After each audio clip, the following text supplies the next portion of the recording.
respiratorio, fisiología y mecánica respiratoria, equilibrio ácido-base, cardiovascular, programa IRA, enfermedades pediátricas más prevalentes, exámenes neumocardiológicos, complicaciones respiratorias, cardiopatía de paciente prematuro, técnicas respiratorias de post-tube, técnicas respiratorias convencionales, aerosolterapia. El 23 y el 25 la segunda prueba teórico-práctica, el 30 de junio la prueba recuperativa y luego vienen las fechas de los exámenes. ¿Ya? El cronograma también se lo voy a mandar para que lo tengan, así que tranquilidad con eso.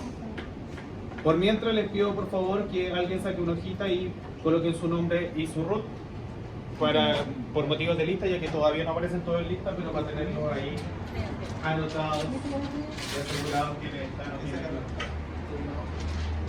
Por eso que se me ausenta acá.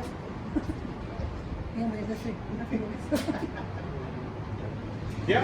Sí, desde que empezamos. ¿Dudas, consultas, comentarios? ¿Miedo? Miedo. Terror. ¿Terror? ¿Para qué?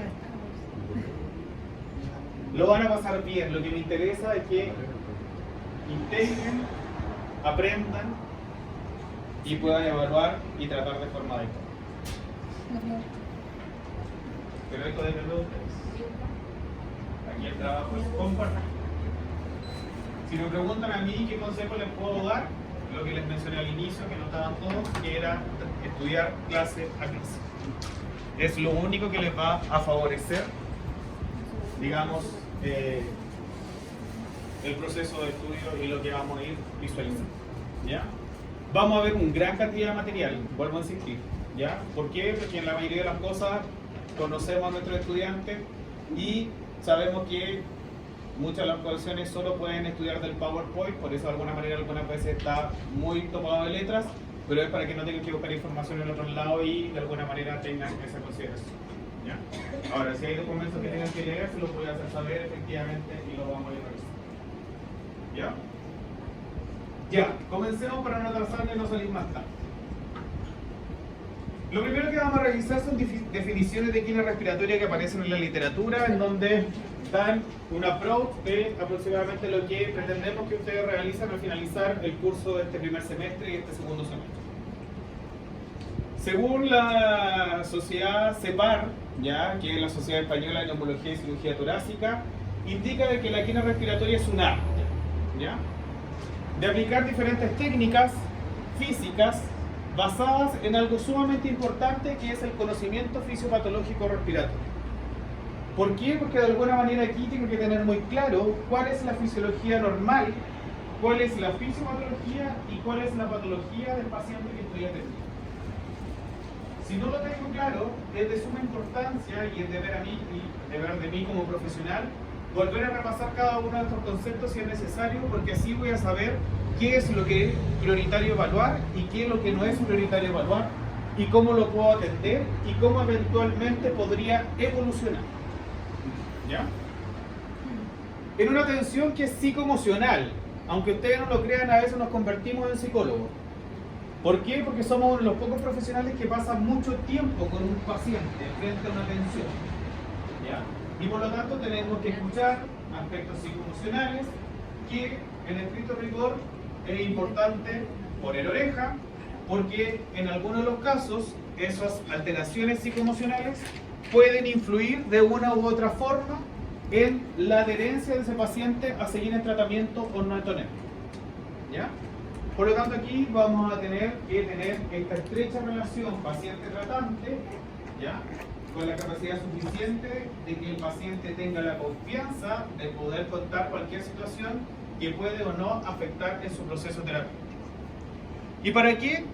Para prevenir, curar o solo estabilizar las alteraciones que afectan al sistema tóraco-pulmonar. Prevenir la mayoría de las veces es bien difícil porque rara vez nos vamos a encontrar un paciente sano que vaya a consultar, ¿ya? Solo por consultar. La mayoría de las veces nos vamos a encontrar frente a un paciente patológico.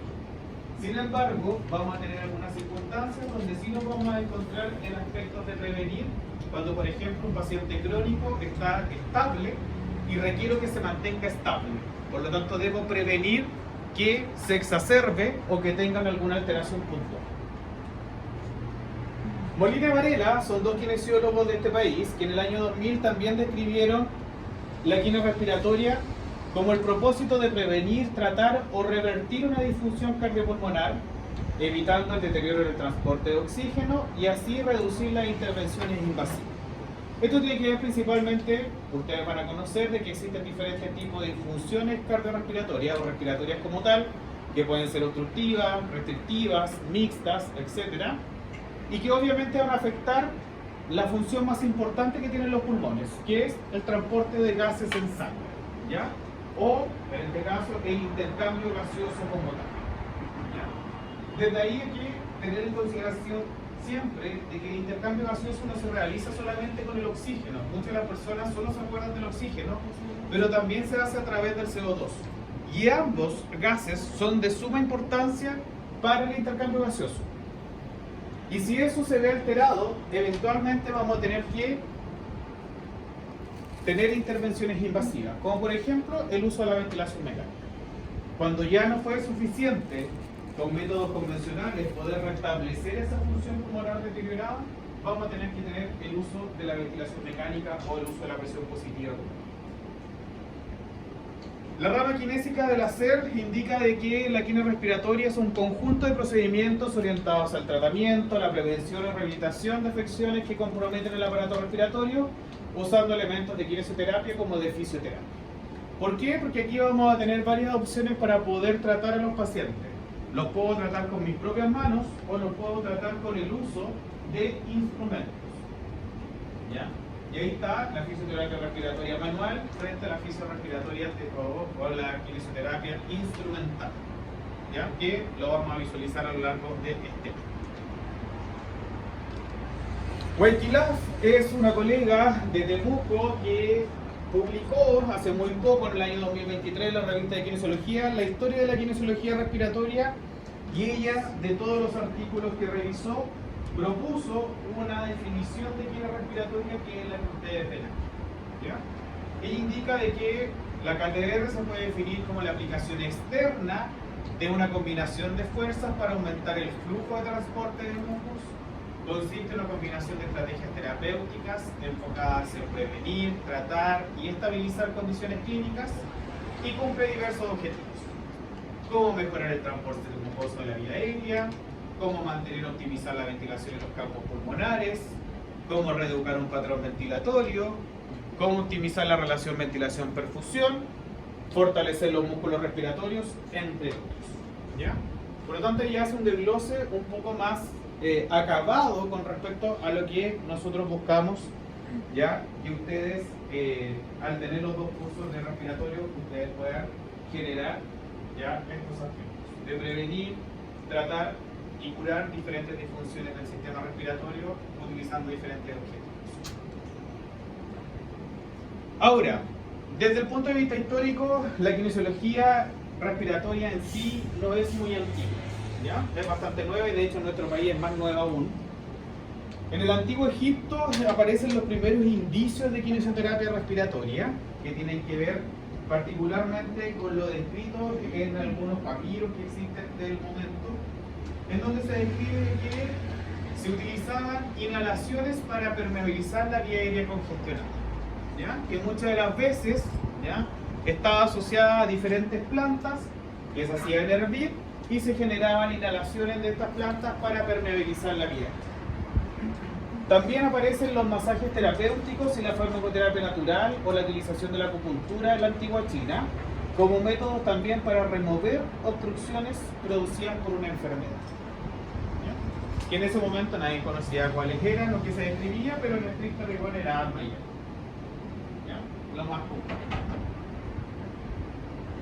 Luego, ya Asirio en un escrito se describe que aquí hay algo muy entretenido porque escuchen con lo que se describe. Si el paciente sufre de tos con silbidos, si tiene ruidos en la tráquea, si él tose, si él tiene ataques de tos, si él tiene flema, moler juntas rosas y mostaza en aceite purificado, colocarlo en su lengua y además llenar un tubo y soplar su nariz. Después él deberá beber varias veces cerveza de la mejor calidad con lo cual se recuperará. Bueno, ¡Qué maravilloso! Yo sabía que este punto le iba a encantar. Maravilloso. Excelente, ¿cierto? Lo voy a probar. Ya saben cómo pueden mejorarse. Pongamos la prueba. Desde aquellos años, el alcohol pasa a ser una parte importante de la vida de los seres humanos. ¿Ya? En Dinamarca, en el 530, en el 1530, se utiliza principalmente un fuelle para insuflar el pulmón y reanimar víctimas de ahogamiento, ¿ya? Que es muy similar a lo que se hace actualmente, más tecnológico, obviamente. En 1891 aparece un manual de fuelles para la ventilación artificial y ahí comienzan los indicios de los primeros ventiladores mecánicos, ¿ya? Que se empiezan a aparecer y que luego se masifican considerablemente por la presencia ya de la poliolímpicos. En 1901 se escriben los efectos benéficos del drenaje postural en el tratamiento de las bronquiectasias. En el 15 aparecen los ejercicios físicos y respiratorios para pacientes que tienen lesiones pulmonares durante la Primera Guerra Mundial. En 1918 aparece nuevamente el drenaje postural como tratamiento para la tuberculosis, no solamente para la bronquiectasia. Y luego en 1933 se describe el drenaje postural y la tos, sus ventajas para el tratamiento de la bronquiectasia en niños. Se describe la terapia perioperatoria, el drenaje bronquial como posterior a una cirugía de tórax, y ya en el año 1947 la Sociedad Americana o la Sociedad Americana del Cuidado Respiratorio ya nace esta asociación que luego se llama la famosa AARC, ¿ya?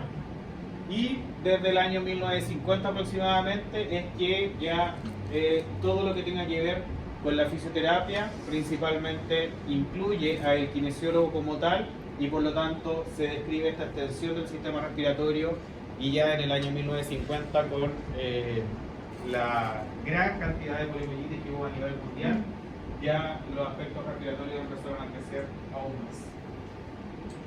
¿Qué es lo que ocurrió en nuestro país?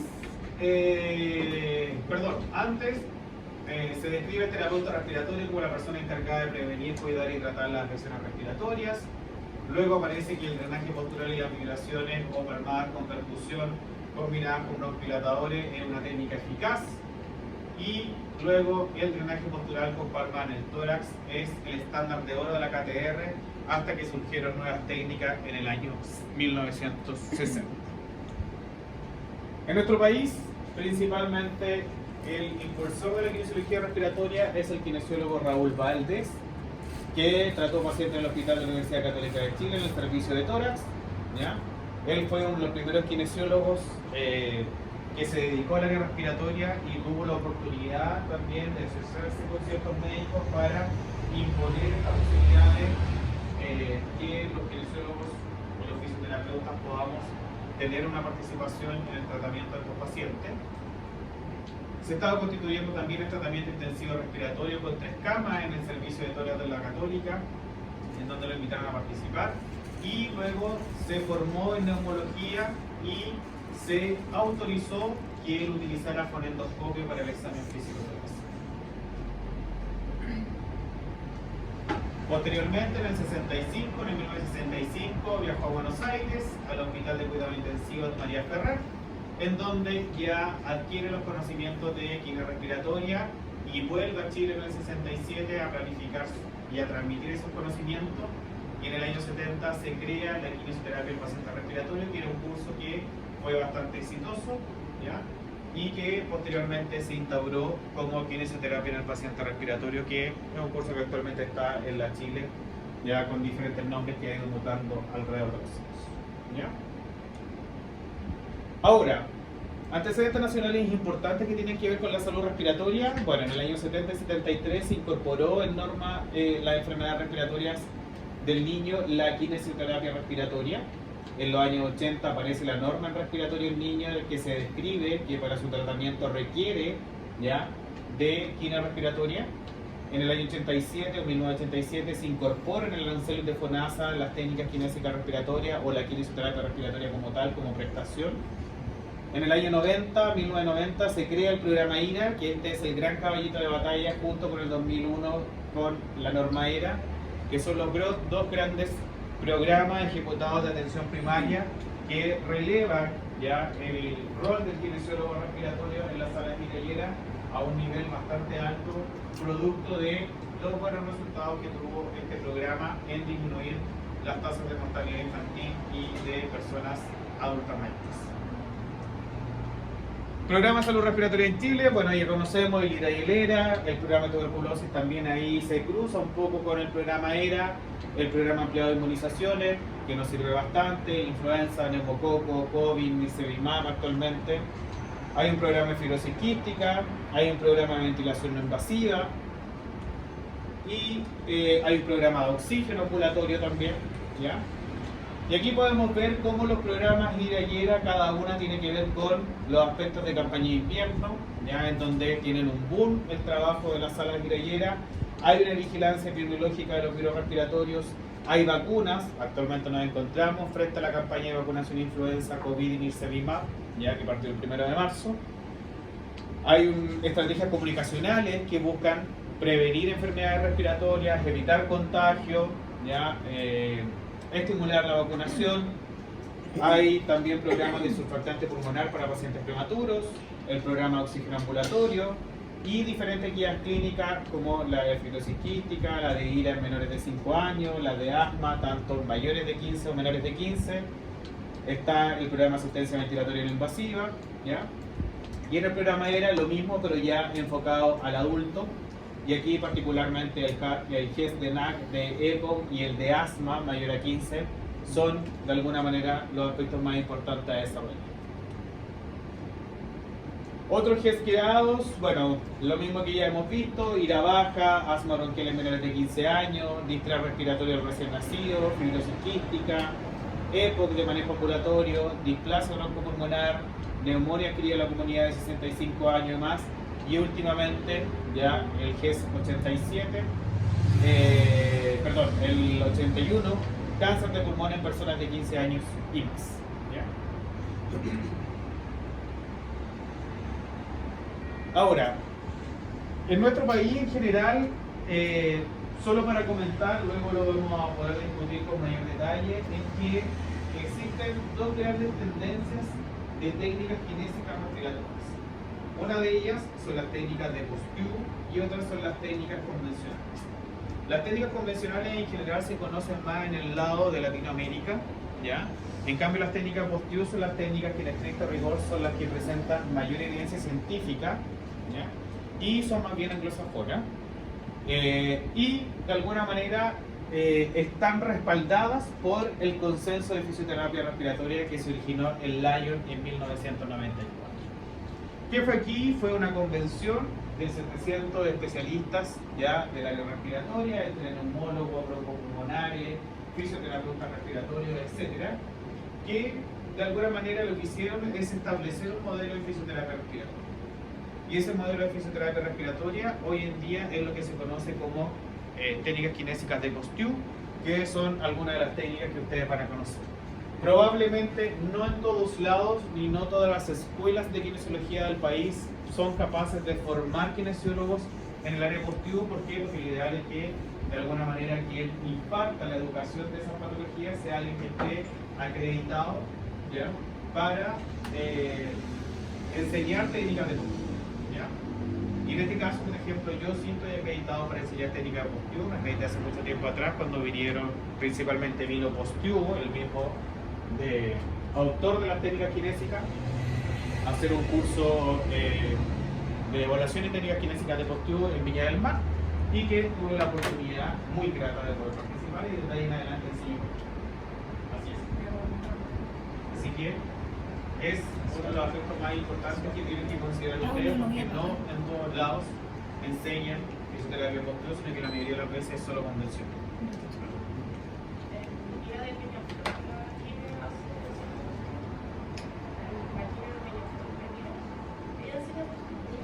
Luz y Calderón. Así es. Ya.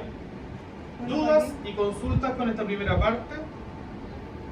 ¿No? Es solamente historia para que ustedes conozcan de que esto no nace de la nada, sino que nace de un proceso bastante importante. y que tiene una repercusión no menor y que en nuestro país ha sido muy connotada en el área respiratoria, por eso existe una gran cantidad de programas asociados al ámbito respiratorio que son de vital importancia conocer y describir. Ya, ahora vamos un poco a la interacción del aparato cardiorrespiratorio, que es conversar un poco cómo ambos sistemas, tanto el cardiovascular como el respiratorio, se integran, ¿ya?, para que nuestro cuerpo funcione de manera adecuada. Bueno, nosotros sabemos que tenemos un proceso de respiración en donde tomamos aire del ambiente y ese aire del ambiente tiene oxígeno. Ese oxígeno viaja a través de nuestra vía aérea y llega a los pulmones a realizar intercambio gaseoso para luego ser de alguna manera derivado a todas las partes de nuestro cuerpo para principalmente entrar a la mitocondria y generar energía. ¿Ya? Como fase aeróbica, de alguna manera es mucho más eficiente que la fase anaeróbica en generar ATP, y desde ahí la importancia de que el oxígeno es vital para diferentes, ¿ya?, actividades metabólicas que se desarrollan en el cuerpo. Y obviamente posterior a esa generación de ATP se generan diferentes desechos, entre ellos el CO2, que es un gas bastante volátil, que viaja a través de la vía aérea y sale por la expiración hacia el ambiente. Ahora, para lograr eso, ya hay una mecánica ventilatoria que se genera, hay volúmenes y capacidades pulmonares que tiene nuestro pulmón que funciona como un fuelle para poder lograrlo, y en estricto rigor existe un proceso de gasto energético, pero ese gasto energético en estricto rigor solo se desarrolla durante la inspiración, porque durante la expiración normal no hay gasto energético, sino que es solamente la retracción elástica del movimiento del cuerpo y de la boca. ¿Ya? Ahora, distinto es cuando nos encontramos frente a procesos forzosos, como una inspiración forzosa o una expiración forzosa, en donde ambos necesitan de una contracción muscular y por lo tanto de un gasto energético. Y todo esto está comandado por un control neuronal que se encuentra a nivel del bulbo raquídeo, ¿ya?, en donde vamos a tener diferentes centros respiratorios dependiendo de lo que queremos lograr, ¿ya? Pero la próxima semana vamos a hablar un poco más en detalle, solo para que sus mentes y sus cerebros empiecen a actuar y empiecen a recordar la idea de estar. El intercambio gaseoso en sí se desarrolla a nivel de la membrana alveolo capilar, en donde el oxígeno que está a nivel alveolar pasa al torrente sanguíneo y el CO2 que está en el torrente sanguíneo pasa hacia el alveolo. De esta forma, de alguna manera, hay que tener en consideración de que cambios a nivel de la membrana alveolo capilar pueden producir alteraciones en el intercambio gaseoso. Por ejemplo, el área de superficie, si hay menor área de superficie, probablemente va a ser menor intercambio gaseoso. En el grosor de la membrana es inversamente proporcional, eso quiere decir que a mayor grosor de membrana, menor intercambio gaseoso, y a menor grosor de membrana, mayor intercambio gaseoso. ¿Ya? Y la diferencia de las presiones son las que producen el intercambio gaseoso o la difusión de los gases a nivel de la membrana alveolo capilar. Y el coeficiente de difusión, que también es interesante, ya considerando de que el CO2 tiene un coeficiente de difusión 20 veces más rápido que el oxígeno.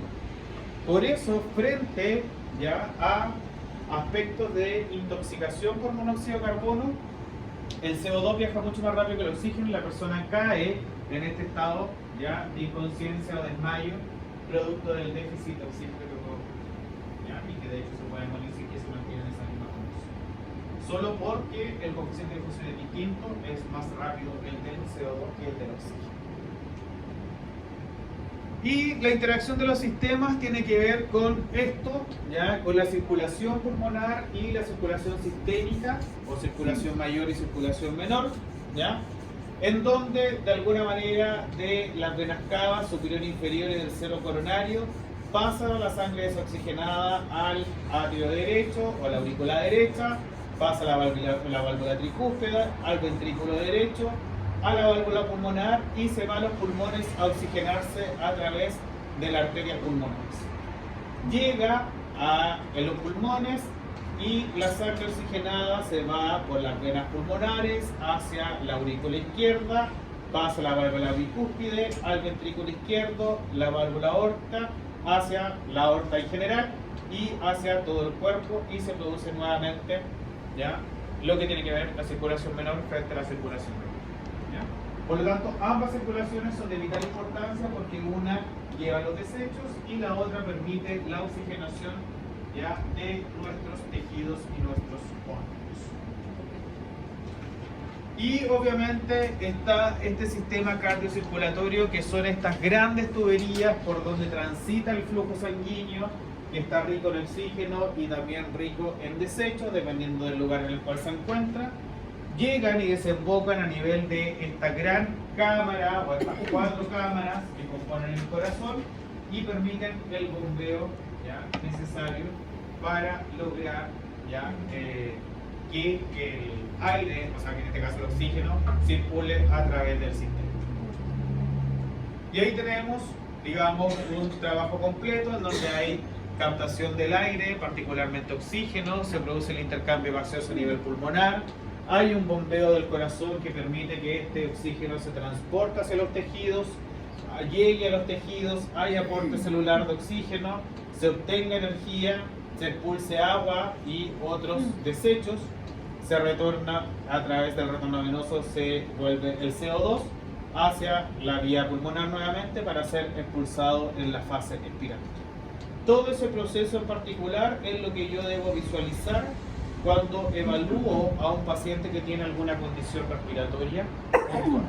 Ya puede tener que saber si es un problema de la vía aérea, puede tener que saber si es un problema pulmonar, puede tener que ver si es un problema a nivel de los músculos respiratorios o incluso a nivel del sistema nervioso central.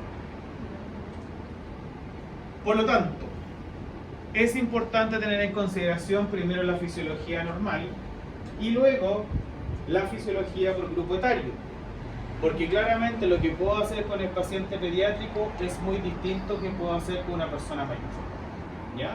Y esto tiene que ver que lo que voy a hacer en uno o el otro, ¿ya?, es necesario tener claro cuáles son los cambios fisiológicos en el sistema respiratorio del paciente pediátrico versus de la persona mayor para definir qué objetivo lograr con uno o con el otro, ¿ya? ¿Dudas? ¿Consultas? ¿Comentarios? ¿No?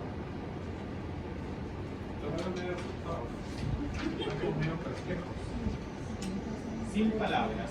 Profe, disculpe, a mayor grosor de la membrana era... Menor intercambio gaseoso. Son inversamente proporcionales. ¿Y la membrana por qué sería más aumentaría el grosor? Por ejemplo, frente a un edema. Un edema pulmonar. ¿Ya? O el engrosamiento producto de diferentes motivos, del proceso inflamatorio, puede aumentar el grosor de la membrana alveolo-capilar, el exudado también puede aumentar en sí el grosor de la membrana, entre otras cosas.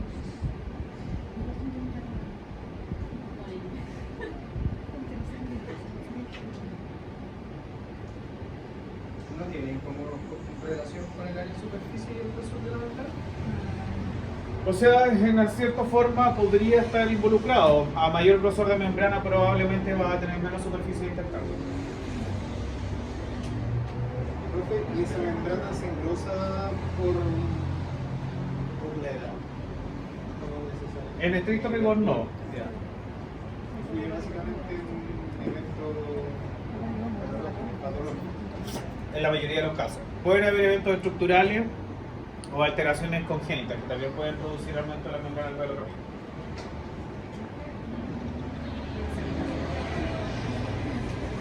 ¿Cómo?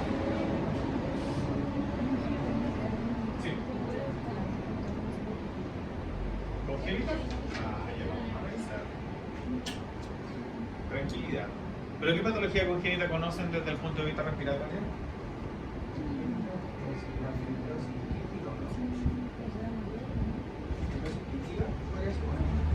¿Qué más?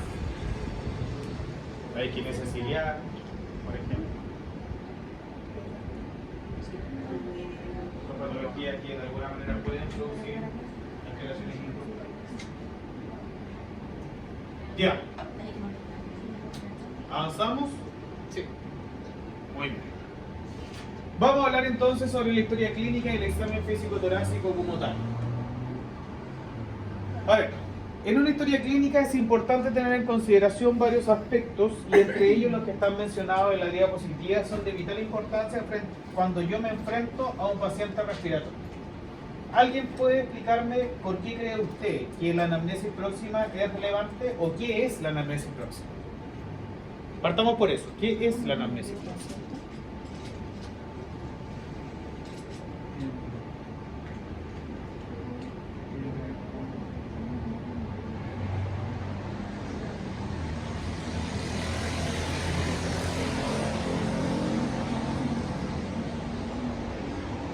Pablo, ¿qué es la anamnesis próxima? Yo, ya. Yo muy mal. Sí, voy a Pablo. No, pero dijiste Pablo. Dije Pablo. Ah, ya. La anamnesis próxima ya tiene relación con los eventos o sucesos que estén actualmente en paciente. Que haya habido. ¿Ya? Como datos importantes como por ejemplo la forma de su casa, el ambiente en el que se rodea. Como que se fue para otro lado. Deyanira, ¿qué opina usted? ¿Qué es la anamnesis próxima?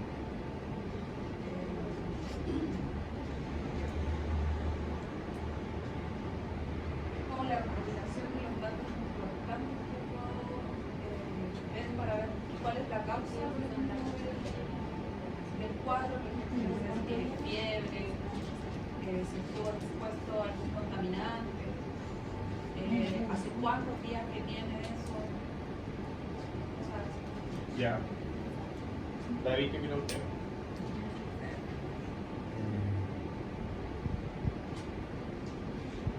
Son como los antecedentes como factores que están siendo recopilados para detectar algún, como, por así decirlo, de dónde proviene la patología, creo que sí. ¿Por qué Ya. se exacerba o por qué la presenta? Ya. Carolina, ¿qué opina usted? Yo recuerdo que era el motivo de consulta. Entonces nosotros preguntábamos por qué venía. ¿Qué era el motivo de consulta? Sí, se parecía como eso. ¿Por qué viene? ¿Hace cuánto presenta los síntomas? ¿Qué los síntomas tiene? Eso es la época remota, es más atrás y algún antecedente asociado a como su condición Ya. en general. A ver, la anamnesis próxima es distinto al motivo de consulta. Generalmente el motivo de consulta es un síntoma o un signo que más se caracteriza y que por eso el paciente consulta. Por ejemplo, tos. ¿Ya? Pero la anamnesis próxima es algo distinto. ¿Qué es lo que es la anamnesis próxima? En sí es un relato cronológico, o eso es lo que yo necesito saber, un relato cronológico de por qué el paciente viene a ver. ¿Ya? Pero es de vital importancia ese aspecto, que sea cronológico. Y aquí ustedes se conviertan en verdaderos investigadores. ¿Qué necesito saber? Por ejemplo, si una paciente llega a la mamá y me dice, bueno, mi chiquitito partió hace 3 días con tos. Perfecto, parte hace 3 días con tos. ¿Cómo ha evolucionado? La tos ha ido empeorando, cada vez aumenta, el niño ya no come, ya no toma pecho. ¿Y usted ha tomado alguna medida al respecto? Sí, le he dado, por ejemplo, paracetamol. Perfecto. ¿Cuándo le dio paracetamol? ¿Qué dosis de paracetamol le dio? ¿Generó efecto o no generó efecto? Etcétera. ¿Ya? ¿Por qué es importante esto? Porque de repente te das cuenta, sobre todo en los pacientes pediátricos, en que el cálculo de la dosis de un medicamento no necesariamente es algo que sabe la madre o el padre. O lo tiene de hace 30 años atrás, o hace 15 años atrás, o lo supo sin nada. O simplemente la pediatra se lo dijo cuando tenía 1 mes y él lleva el niño 3 años y sigue con la misma dosis. claramente no genera efecto, ¿ya? Y por lo tanto es importante saber qué se le administra al niño para yo saber si cumple o no cumple el efecto. Porque si además de las dos también presentó fiebre y la fiebre cede al paracetamol, ya tengo muy claro de que tengo que reforzar a la madre que cada vez que el niño tenga fiebre tiene que usar el paracetamol, ¿ya? Y quizás medidas físicas para disminuir la temperatura, paños tibios, ¿ya? A nivel del abdomen o en la cabeza, no sobreabrigarlo, ¿ya? No someterlo a cambios de temperatura, etc. ¿Ya? Por lo tanto, en sí, la anamnesis próxima es eso, es un relato cronológico, que no necesariamente lo relata cronológicamente la persona, pero yo debería describir en la ficha clínica un relato cronológico del motivo por el cual el paciente llega a acá. Y como resumen, es el famoso motivo de consulta. ¿Ya? Tos de 4 días de evolución. Y en la anamnesis próxima describo cómo han sido esos 4 días de tos, de 4 días de evolución de tos. ¿Ya? En la anamnesis remota, tal como ustedes mencionaron algunos, tiene que ver con antecedentes, ¿ya? Que tiene particularmente que son fuera de tiempo, son antecedentes familiares, pueden ser antecedentes de la misma persona, ¿ya? En el caso de un paciente pediátrico es sumamente importante tener en consideración los antecedentes del parto, ¿ya? Aquí van a aprender de que efectivamente no es lo mismo que un niño nazca por un parto vaginal frente a un parto por cesárea. Fisiológicamente el parto vaginal entrega a través del canal del parto una cantidad de hormonas adrenérgicas que estimulan, ¿ya?, la síntesis de su hormona. En cambio, si nace por cesárea, no tiene, ¿ya?, esa posibilidad de poder tener aumento en la producción de surfactante pulmonar porque no estuvo sometido al canal del parto, ¿ya? Es por eso que cuando nace un niño que nace a través de un parto vaginal, llora y grita, frente a quien nace por cesárea, no necesariamente lo hace, porque no tiene el estímulo de poder realizar. Y aunque en cesárea yo reciba un término, igual. Exactamente igual. Aquí lo que involucra es que no tuvo el paso por el canal vaginal, el cual se somete a diferentes entregas de hormonas adrenérgicas, ¿ya?, que no se ven sometidas cuando el paciente nace por cesárea. Peor aún cuando la condición es prematura, ¿ya? Por eso, en estricto rigor, el parto por cesárea es natural y es lo más fisiológico. O sea, el parto vaginal, perdón. A diferencia del parto por cesárea, que el parto por cesárea hoy en día se hace más bien por comodidad que por indicación puntual de que por a veces motivo no se puede hacer por parto vaginal. ¿Ya? Factores ambientales, también sumamente importante. No es lo mismo que un paciente viva en Santiago a un paciente que viva, no sé, en Iquique. ¿Ya? Desde el punto de vista ambiental y de la contaminación es distinto, ¿ya? Quienes viven en costa favorece aún más el ámbito húmedo, ¿ya?, que quien vive más a nivel del centro, ya a nivel del valle, ¿ya? Hay otros factores ambientales que también pueden estar asociados también a factores laborales. No es lo mismo que trabaje con pesticidas versus a quien trabaja en una oficina, ¿ya? Son factores que en sí debo conocer, o incluso el mismo lugar donde viven, ¿ya? No es lo mismo vivir en una media agua, en la ladera de un río, frente a una zona urbana, ¿ya? Y son factores que, aunque ustedes no lo crean, sí involucran y sí afectan al sistema respiratorio, ¿ya? La presentación también es vital. No es lo mismo que un paciente tenga neumonía con 3 días de recién nacido a un paciente que tenga neumonía con 5 años, ¿ya? ¿Por qué? Porque el sistema respiratorio en sí es distinto, está preparado de forma distinta, ha evolucionado de forma distinta. Mientras más pequeño es, menos desarrollo tiene. De hecho, los pulmones de los niños se desarrollan hasta los 12, 15 años, ¿ya? Desde ahí la importancia, de alguna manera, de esto. Lo mismo que tiene que ver con la ventilación colateral. La ventilación colateral en sí, los poros de Kohl, los canales de Lambert, ¿ya? En sí son y se desarrollan entre los 6 y los 12 años. Por lo tanto, no es lo mismo tener una neumonía a esa edad donde tengo rutas alternativas en el pulmón para poder generar intercambio gaseoso frente a alguien que tiene 4 años, que es una vía aérea muy pequeña. En donde además el grado de obstrucción, un moquito así, por la vía aérea tan pequeña, puede ser una gran obstrucción frente a un paciente adulto de un poquito así, con un estornudo se puede pasar. ¿Ya? Y eso tiene que ver con el crecimiento del desarrollo. Por eso aquí también es importante saber, sobre todo si son pacientes pediátricos, semanas de edad gestacional, peso, talla, ya para saber si fue pequeño para la edad gestacional, fue normal para la edad gestacional, fue grande para la edad gestacional, etc. ¿Ya? Son antecedentes que son de suma importancia. Y las vacunas, ¿ya? Esquema de vacuna completo, ¿ya? Particularmente nos vamos a preocupar por influenza, COVID, Nirsevimab, si es grupo objetivo. ¿Eso lo de la presentación? Ah, Nirsevimab.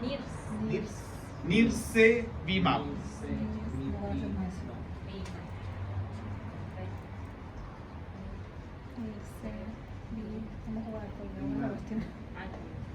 Nirsevimab.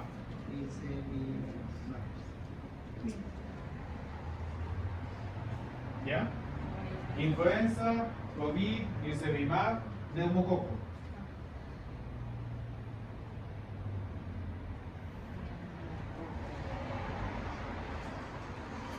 Que ahí depende de cada grupo objetivo.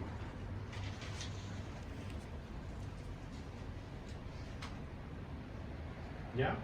Si no las tiene, lo manda. Si es crónico respiratorio, con mayor razón. Ya recuerden siempre, los crónicos respiratorios son vulnerables frente a cualquier virus respiratorio. Peor aún si son grupos de riesgo, menores de 1 año, mayores de 65. ¿Ya? O mayores de 60 ahora son. Ahí rápidamente a vacunarse. Sin chistar. No tiene ni siquiera que alegar porque la vacuna es gratuita, está dentro del esquema de vacunación de nuestro país y es maravillosa. Imagínense que la vacuna es tan importante como medida de prevención de enfermedades respiratorias, ¿ya? En Estados Unidos hoy en día, en el hemisferio norte, la campaña de invierno fue horrible. Generó millones de muertes de niños y de adultos por influenza. ¿Por qué no ocurre en nuestro país? Porque ahí su cobertura de vacunación era con suerte el 40%. En nuestro país sobrepasa el 85%.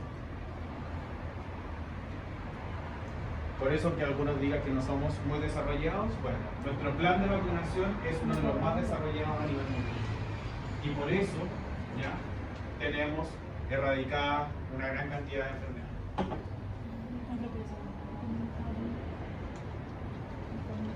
Síntomas y signos por lo cual consultan siempre los pacientes. Ay, tengo dolor torácico. El dolor torácico puede ser dos aspectos. Uno, me duele el pecho, estoy haciendo un infarto. O dos, me duele la puntada del costado y estoy con neumonía. O un dolor torácico puede ser también por una contusión costal, por un politraumatismo, que de alguna u otra manera afecta la mecánica ventilatoria y el paciente no puede respirar de forma normal y la mayoría de las veces toma posiciones antiálgicas. ¿Ya? La tos. Yo creo que es el síntoma más común de consulta respiratoria. Tose hace 3 días, 5 días. Dele algo para que deje de toser. Grave error. Grave error. La tos es un mecanismo de defensa. Nunca se olviden de eso. Y por tanto, si el paciente pediátrico tose, es porque gracias a esa tos es capaz de permeabilizar su vía aérea. Si se la omito, no va a poder permeabilizar su vía aérea, va a quedar con todas las secreciones estancadas, va a ser caldo cultivo, se va a sobreinfectar y se puede hasta morir. ¿Ya? La única condición en donde de alguna manera el mecanismo de tos puede ser perjudicial y hay que de alguna manera gatillar, evitar su gatillo, es cuando estoy frente a patologías que generen accesos de tos, ya que pueden llevar a hacer que el paciente hasta vomite. Por ejemplo, el coqueluche o el síndrome de coqueluche híbrido.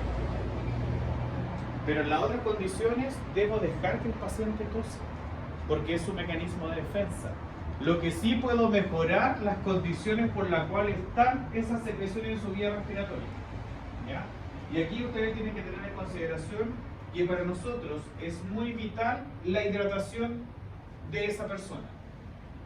Cualquier paciente que tenga secreciones de la vía aérea, está con un cuadro febril, un cuadro respiratorio importante, lo primero que debemos hacer es tratar de bajar la fiebre, mejorar su hidratación y con eso vamos a mejorar el funcionamiento de sus cilios, se va a movilizar de mayor forma las secreciones y por lo tanto el paciente va a poder expectorar y eliminarlas sin problema o deglutirlas si es que las trae.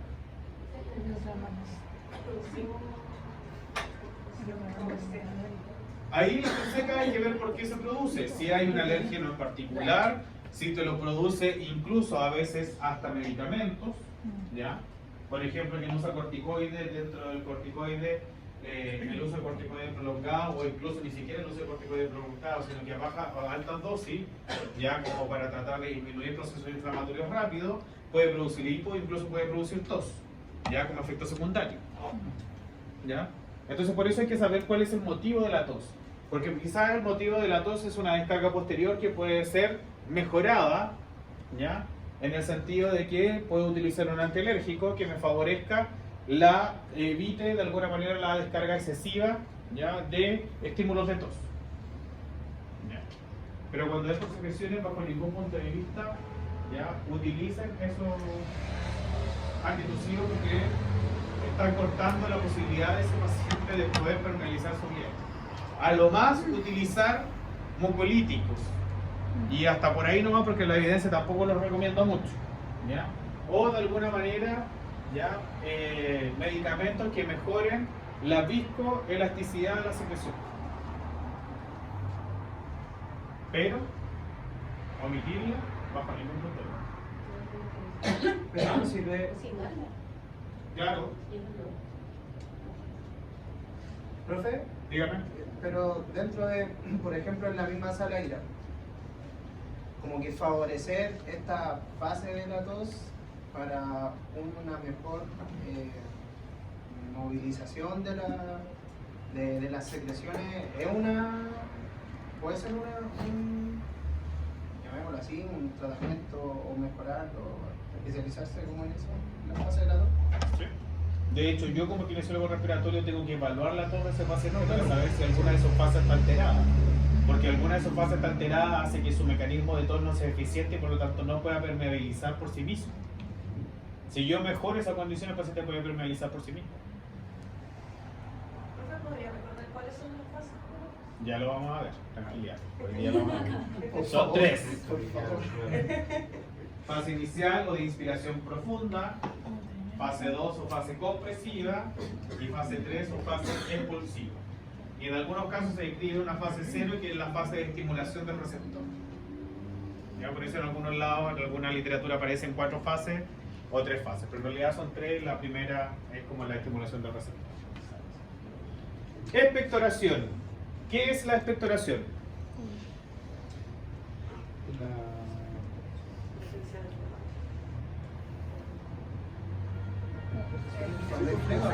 Cuando hay flema, Una tos con flema. Vamos a ser un poquitito más técnicos aquí para hablar. Estamos todos Una tos bastante productiva. profesionales de salud o futuros profesionales de salud. Tos productiva. Así que de flemitas vamos a pasar a secreciones, por favor, ¿ya? La expectoración es la expulsión de secreciones provenientes del sistema respiratorio por la boca. Eso es. Y ahí vienen varios tipos de opciones, como la hemoptisis o la expectoración hemoptoica. Y la hemoptisis en realidad es la salida de sangre proveniente del sistema respiratorio por la boca. Y la expectoración hemoptoica, por ejemplo, son secreciones teñidas con sangre que salen por la boca. ¿Ya? Por eso ¿Cuáles son las Expectoración hemoptoica, secreciones teñidas de sangre o con tintes de sangre. Hemoptisis es sangre proveniente del sistema respiratorio que sale por la boca. Y expectorar es eliminar secreciones del sistema respiratorio por la boca. ¿Ya? Que los pacientes pueden expectorar o pueden deglutir. Los pacientes pediátricos la mayoría de las veces degluten. ¿Ya? Y de hecho la mamá te dice, no, es que no bota nada, no le veo botar nada, no tose nada, nada lo bota, pero después uno le dice, mire, vea el pañal y en el pañal se va a dar cuenta que va a aparecer mucosidad y es porque el niño la deglutió. O la vomita. Profe, ¿cuáles son las diferencias entre hemoptoica y hemoptisis? Hemoptisis es sangre. Pero el discurso de origen. No, el mismo, el sistema respiratorio. Pero la expectoración hemoptoica son secreciones teñidas con sangre. Que no es lo mismo. ¿Ya? Puede, por ejemplo, que una de las secreciones esté muy pegada a la vía aérea, el paciente generó un mecanismo de tos tan grande que la eliminó, pero eso generó la eliminación un poco de mucosa y eso hizo sangrar y por eso sale un poco de sangre en las expectoraciones. Pero la hemoptosis entonces es toser sangre. Así. Exactamente, que viene del sistema respiratorio, ojo, porque me puede salir sangre por la boca proveniente del sistema digestivo, que pueden ser los varices esofágicos, ya que no es lo mismo. Disnea, sensación subjetiva de falta de aire. ¿Ya? Importante en la disnea siempre evaluarla. Existen diferentes tipos de cuestionarios, escala, en general la MMRC es lo que más utilizamos en nuestro país y que es de vital importancia para objetivar el grado de disnea. ¿Ya? Manifestaciones de insuficiencia respiratoria. ¿Quién me puede explicar qué es lo que es la insuficiencia respiratoria?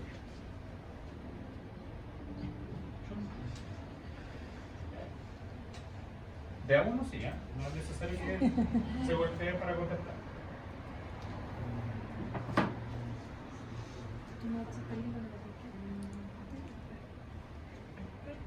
¿Qué es lo que es?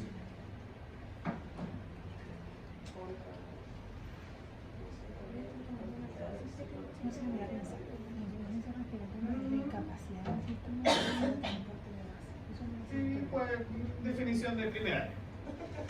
Vamos. Tenemos que llegar al cuarto. O una definición de casi interno, ¿verdad? ¿Qué es la insuficiencia respiratoria? Puede ser la incapacidad de oxigenar, de oxigenación a los ¿Ya? ¿Qué puede ser tu idea? una alteración del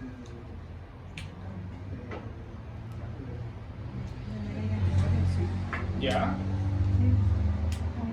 En estricto rigor, la insuficiencia respiratoria es la incapacidad de los pulmones, ¿ya?, de hacer frente a las demandas metabólicas que tiene nuestro cuerpo, tanto por oxígeno como por CO2. ¿Ya?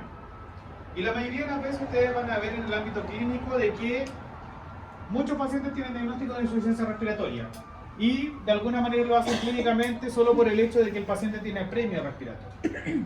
Pero no necesariamente todo paciente que tiene apremio respiratorio tiene insuficiencia respiratoria. ¿Por qué? Porque la insuficiencia respiratoria tiene que aprender desde ahora ya que es un diagnóstico gasométrico.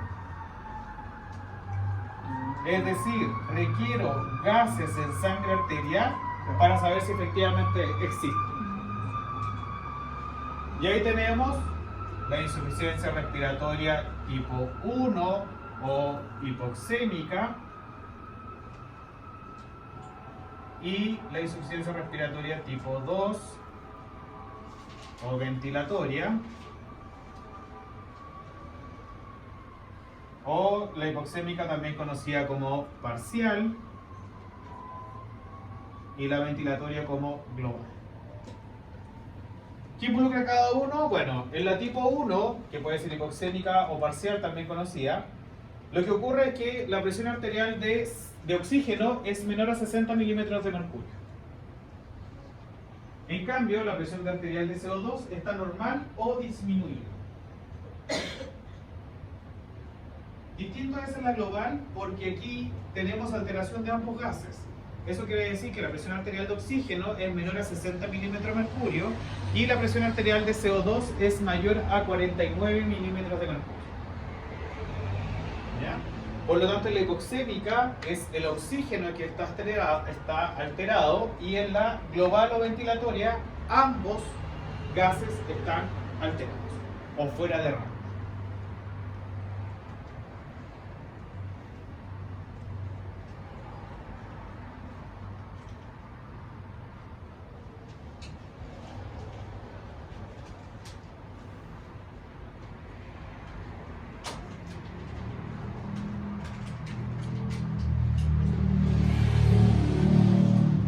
¿Ya? Tenemos también los ruidos respiratorios audibles y esta es la famosa sibilancia. ¿Ya? Ese ruido musical que es como un pitido que indica obstrucción bronquial. ¿Ya? Y que es muy común escuchárselo a los niños cuando respiran. ¿Ya? Y que indica de que están con obstrucción bronquial. Y que estas sibilancias se pueden escuchar tanto en la fase expiratoria como en la fase inspiratoria o en ambas fases a la vez. Y hoy en día está muy de moda los trastornos respiratorios del sueño. Como su gran componente es el famoso AOS, apnea obstructiva del sueño. Los famosos pacientes que roncan, hombres o mujeres.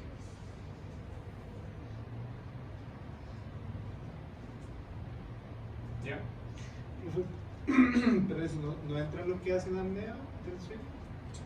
Ah, ya. De hecho, ellos son AOS, apnea obstructiva del sueño. Ya, ¿Ya?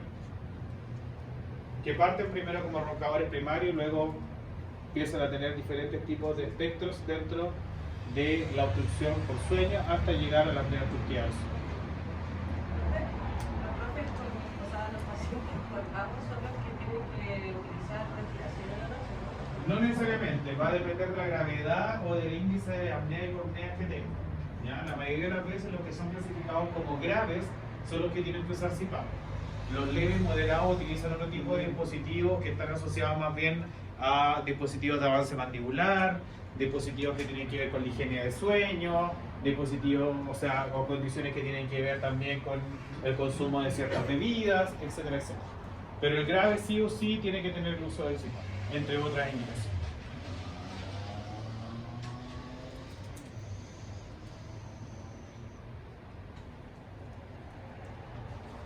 ¿Dudas? ¿Consultas? Profe, Sí. yo me acuerdo que en la pasantía ¿Ya? de Respi y en el CEFAN de Peñaflor, ¿Ya? el profe me dio disnea de extremidad inferior. ¿Por? Dijo que era distinto a la medición de... Era un paciente EPO ¿Ya? que en el sí, en la parte de la historia clínica puso que el paciente tenía disnea, pero disnea de extremidad inferior. O sea, lo que él midió es percepción de esfuerzo físico. Claro, porque él comentaba que había gente que efectivamente no se cansaba, pero sí sentía Debilidad de la extremidad debilidad inferior. en el extremo. Sí. Y ahí hacemos la diferenciación entre disnea y percepción de esfuerzo físico. ¿Ya? Pues generalmente se lo manifiesta frente a un esfuerzo físico, Claro. que puede ser leve, o puede ser moderado, o puede ser un gran esfuerzo físico, y que tiene debilidad de la extremidad inferior. Y que eso le produce sensación de ahogo, disnea, porque no puede caminar más, pero en realidad hay un componente motor asociado a esa disnea. Por lo tanto, probablemente en él, el fortalecimiento de las extremidades inferiores va a favorecer a la disminución de su disnea. ¿Ya? Pero hay mediciones distintas, porque la disnea se puede medir por el RC y lo otro lo que se está haciendo es la medición de percepción de esfuerzo físico, que generalmente se mide con GOR. ¿Ya? Que en general son pacientes que uno mide para poder después evaluar posibles intervenciones como rehabilitación pulmonar. Eso se ve con las actividades básicas. Por ejemplo, ¿Qué subir cosa? una escalera, camine de aquí a allá. La MMRC evalúa de esa forma, ¿ya? El borro y la percepción según un esfuerzo físico determinado. ¿Ya? Más allá que, ahora claro, hay algunos pacientes que solo por el hecho de hacer actividades básicas de la vía aérea tienen un esfuerzo físico aumentado. Lo ideal es hacer algo puntual con la extremidad inferior. ¿Ya?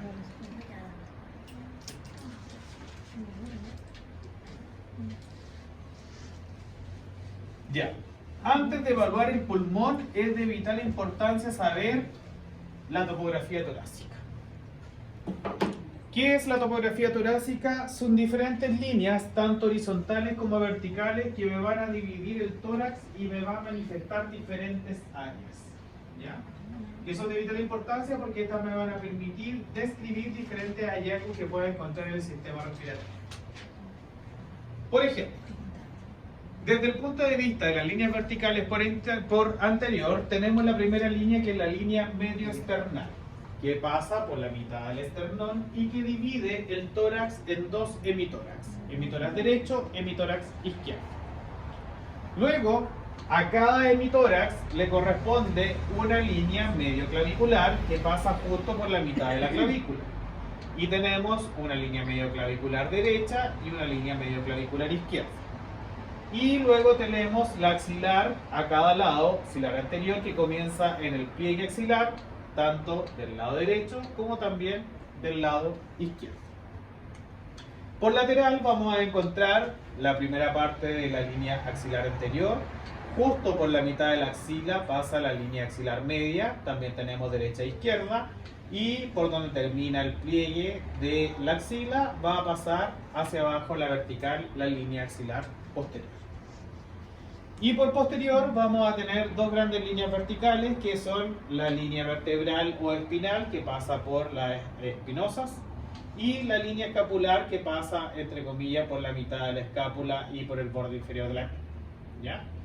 Esto me va a permitir generar diferentes zonas. Las horizontales está dada por la tercera costal y por la sexta costal. ¿Ya? Y se forma como un gato con diferentes lados. Y aquí vamos a tener zonas. Esta zona es la supraclavicular, que tenemos una del lado derecho y una del lado izquierdo, que está sobre la clavícula. ¿Ya? Tenemos una infraclavicular, ¿ya? Que en estricto rigor va desde la clavícula hasta la tercera costal, ¿ya? Luego tenemos una región mamaria que va entre la tercera y la sexta costal y luego tenemos los hipocondrios.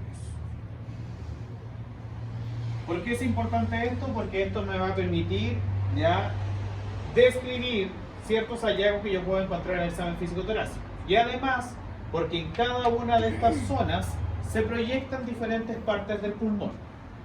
Generalmente en la zona supraclavicular lo que vamos a tener es la proyección de los vértices pulmonares. A nivel de la infraclavicular vamos a tener los ilios y parte de los lóbulos superiores. A nivel de la zona mamaria, en el lado derecho vamos a tener el lóbulo medio y en el lado izquierdo la língula, que corresponde a la parte más inferior del lóbulo superior del lado izquierdo. Y en los hipocondrios vamos a tener una zona mixta que va a estar la zona tóraco-abdominal, en donde van a estar principalmente las cúpulas diafragmáticas. ¿Ya? ¿Y por qué es importante esto? Porque, por ejemplo, si yo veo que un paciente tiene una cicatriz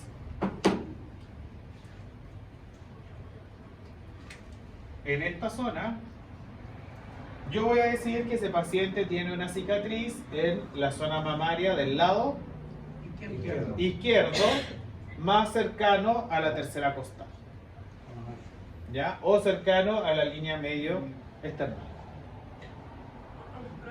¿Sí? La línea que va medio, digamos, la línea 2, ¿está en ambos lados, derecho e izquierdo? Sí, porque es la media clavicular, Ah, ya. en la mitad de la clavícula. Estas son las axilares anteriores, la 1. ¿Ya? ¿Sí? Perfecto.